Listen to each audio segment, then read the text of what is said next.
นะครับนี่เศรษฐกิจสันติเมื่ออันนี้เรื่องนี้ล้อเมื่อเดี๋ยวอยากโอนถึงไปนะ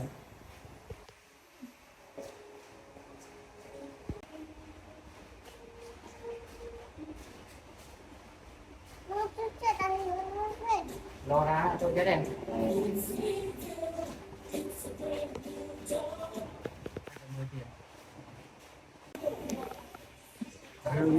รออ่านของมัน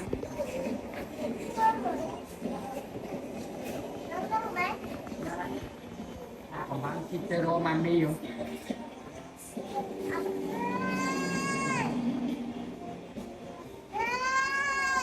อย่างเมื่อที่จะนั่งอยู่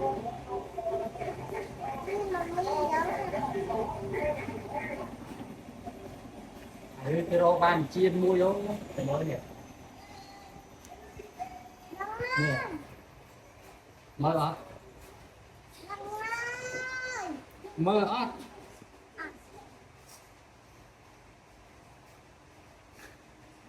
mình lại trong tôi cho tiết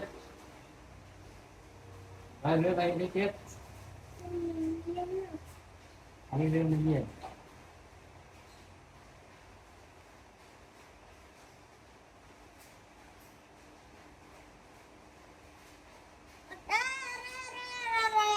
đấy anh đi lương sinh nhá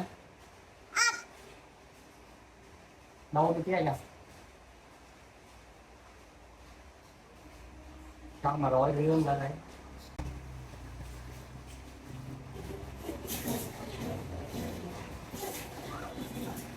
mà đang học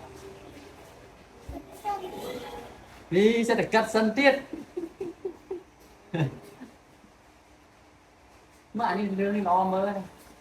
rồiอยากโอนถึงไปนะ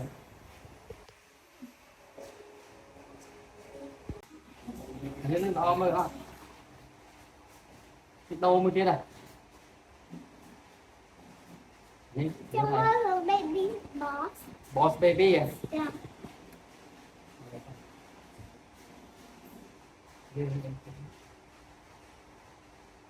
เบอร์บอกนะของเบบี้ That.